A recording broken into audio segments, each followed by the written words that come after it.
Chris, I guess just season gets going tomorrow. When we talked to Mikko, he was saying that when the contract gets done, when it gets done, I guess how quickly are you guys looking to get this resolved and not want it to go too far into the season? No concern about it going into the season. These are not easy deals to do. There's the player obviously has the UFA right to go, and the club has to make smart decisions, both for the short term and the long term. So we're not going to comment, on it daily or weekly. When there's news like OCs came out of the, dropped out of the sky and got done. We got a few other UFAs, I think, as well. So I can assure you of one thing: my phone's always on, and I know, Mikko's representation's phone's always on. So, that's as much as I can say on it. On Media Day, Jared mentioned that you guys were going to request some more information on Val's situation as he's in the program. Was there any update on what that might be? Yep, Val's doing well. First and foremost, he's all the reports back from the league, the program doctors, is nothing but positive, which is obviously the most important thing. Second of all, I've been in touch with the league as well. We're still kind of, working through the reintegration sort of process. This is my first time through this stage, but I believe we'll get to a point where the player is traveling back to Denver later this month, and how the gym and the skates and what he can do, what he can't do is still got to be sorted out, and then at some point in November he'll be joining practice, and then when he's officially ready to roll will depend on a lot of things we don't know, his conditioning level being one of them. But we expect to see the player here later this month. I feel like probably all of us got some questions from fans and people just about what was going on with him this summer. I know the player assistance program is, we're not supposed to know what's going on maybe by design, but just was the organization happy with how it went over the summer when he's doing his thing? Yeah, to be honest, our involvement in it is very little. The players, the league program is designed to come up with the place and the spot that's going to be most conducive to help the player. When I've communicated with the doctors, they always get back to me, so they're happy with where he's at. Of course, they've been happy with where he's at, the previous two times as well. So, we just hope for the best for the player, and that he's in a good spot, and that, when he comes back, he's healthy. That's first and foremost. But as far as I went to see Val the first two times where he was, and this time, I did not go this summer, but we're told he's very happy with the program, both the player and the league doctors. So fingers crossed.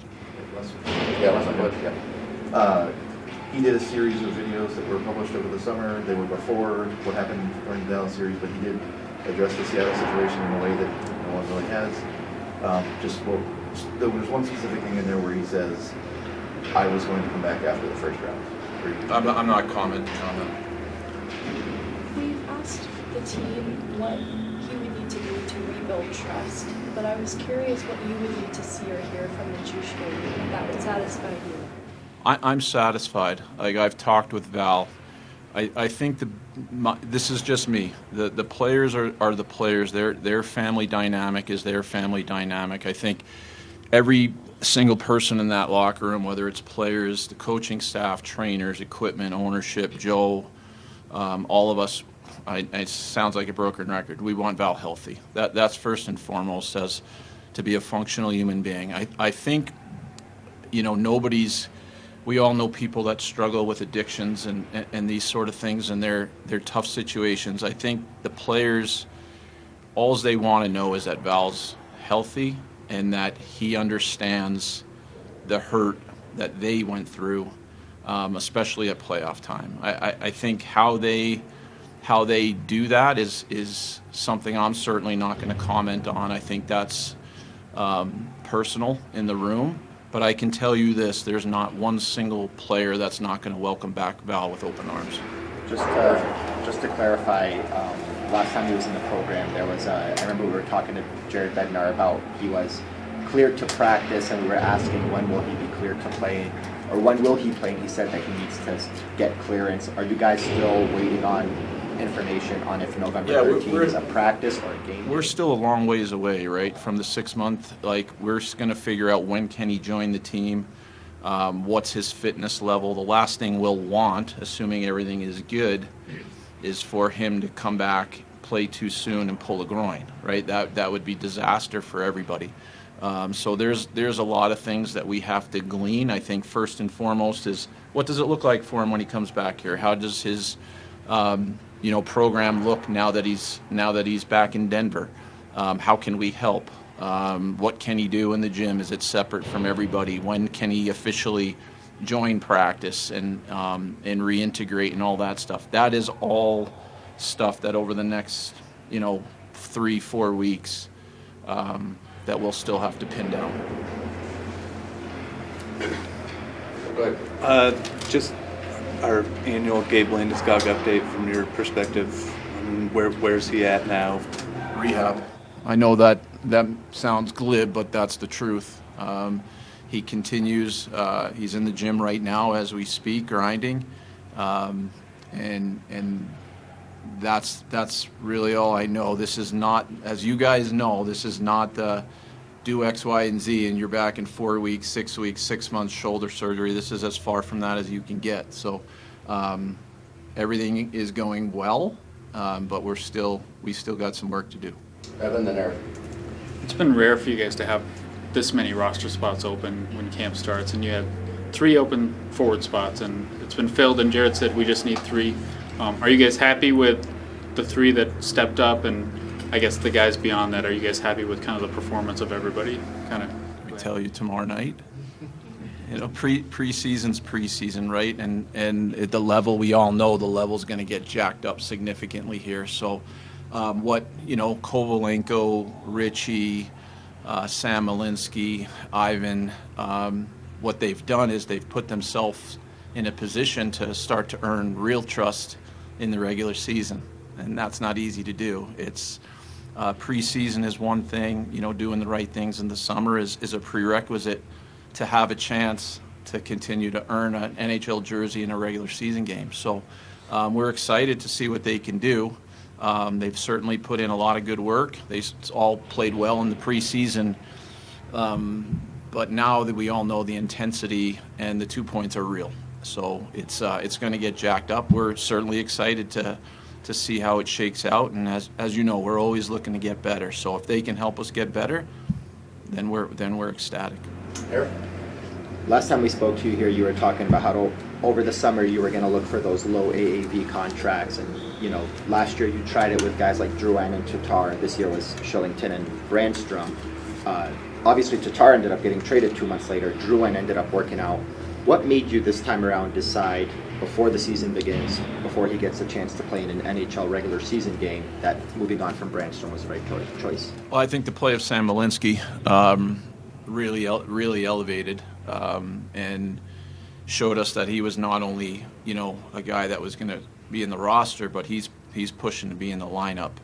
And when the opportunity came to make this deal and change the mix on the back end, I think the day before with Ludwig, that opened up this pathway for us to pick up a pick and to sort of clear up our cap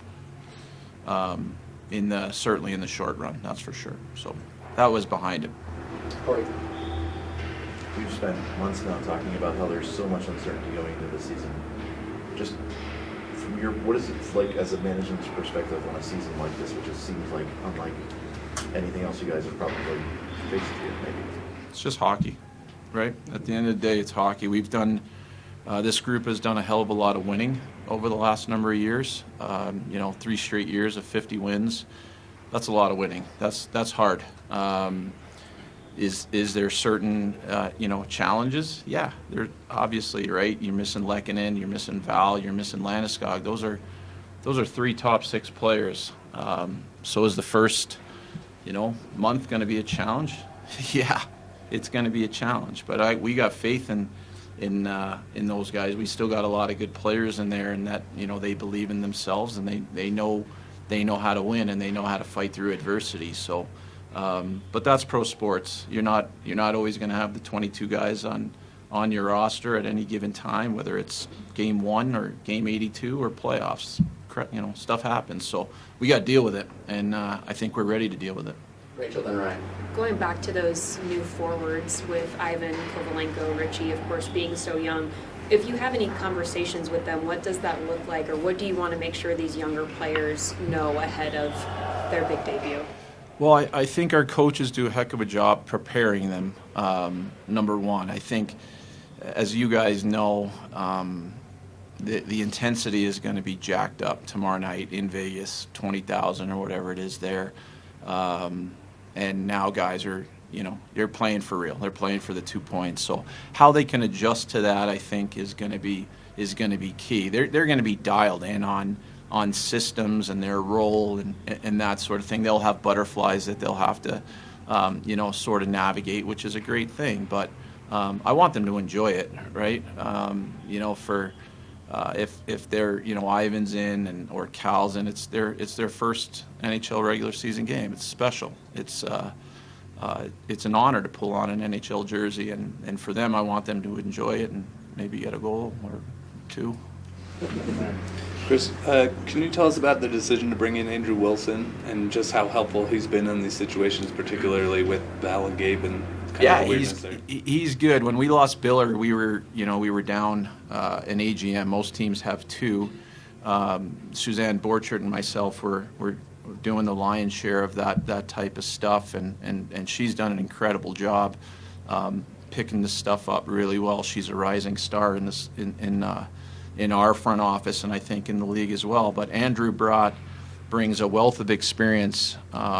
We watch the caps. We have our own cap stuff internally that we build and utilize every single day. But to have an opportunity to bring on somebody with 17 years of experience who's been handling question after question, situation after situation for every team in the league, we just thought it made sense. And once we got the blessing of ownership, it just was round peg, round hole for what we were looking for to augment our front office. Nick and Jesse. Through training camp and now getting into the start of the season and the moves that you made just in the offseason, what are you most encouraged by with the start of the year tomorrow? Player-wise, team-wise in general, what's most exciting for you right now? I think it's hopeful. I think we have a good group. I mean, anytime you have Nathan, McKinnon and Cale Makar and Mikko Rantanen and Devon Taves, and I can name 3 or 4 other guys, Casey Middlestad and Josh Manson and Gorgiev. Like, we feel like we've got good hockey players here. We know our challenges. We know there's injured guys, there's suspended guys currently, but I don't want us to wait for the cavalry. I want us to be ready to go day one with the guys we have, and our expectation is to be able to collect points this first month, because as you guys know, points in game 1 or 4 or 6 are just as important in game 78, 79, whatever. But I think seeing what Casey Middlestat can do in a full year in our system, in our lineup, and as Rachel pointed out, seeing where some of the young guys shape up. Justus Annunen, hoping that he can take a step and take some of the load off of Georgie right from the beginning. I think those are some of the things that I'm excited to see, and certainly hopeful that they'll play out well. Jesse. We mentioned Brandstrom just a minute ago, and then last year Ryan Johansson and Tomas Tatar, you guys have shown a willingness to move on from players quickly if you guys don't, and I guess I don't know what the reason is. Why is it that you guys are comfortable doing that? Is that just a product of where you guys are at in the competitive window and understanding what the team needs, or? I think if it's a situation that makes sense, we're not going to be shy and second guess and worry about, oh, you signed him, it was a bad signing. It's not a bad signing. There was, when we signed Val, there was some chatter that we're blocking young kids. Val helped us win a Stanley Cup. Like, your hockey ops department and your pro scouts, that's their job, is to make strong recommendations And if you feel it makes you better, I feel that's the obligation to the 23 guys and the coaches, ownership, and our fans to do it. And if it didn't make sense to move any of those guys, we wouldn't have done it. I can assure you that. Two more. Go here, Evan. You guys had Pierre Edward Belmar in camp. You moved on from him. I guess what did you see or didn't you see from him? And then also last year you did the same thing with Gabriel Landeskog, but he came back. So is the door still open potentially for him? I would say no. I would say that it was one of the hardest things we've ever had to do as a staff because of the respect of the player and the person. He's a dynamite human being. We've seen him up close and in person when he was here. We just didn't feel that there was enough separation from what else we had under contract already. That at the end of the day, that probably is what it came down to. I think Billy can still play a role somewhere. We just didn't feel like it was that there was enough separation to go against somebody that was already under contract. Last two, Eric and Ryan. Seems like, well, actually, it doesn't seem. I think this is the third time in 4 or 5 years that you enter the season with your starting goalie going into the last year of his contract. Before that was obviously Grubauer and Kemper. Is this just the way of the salary cap, where it's just going to be another situation where you get to the off season, see where the Mikko and all these other numbers lie, and then fill in appropriately, or do you see a chance that Georgiev has any kind of extension talks during the regular season?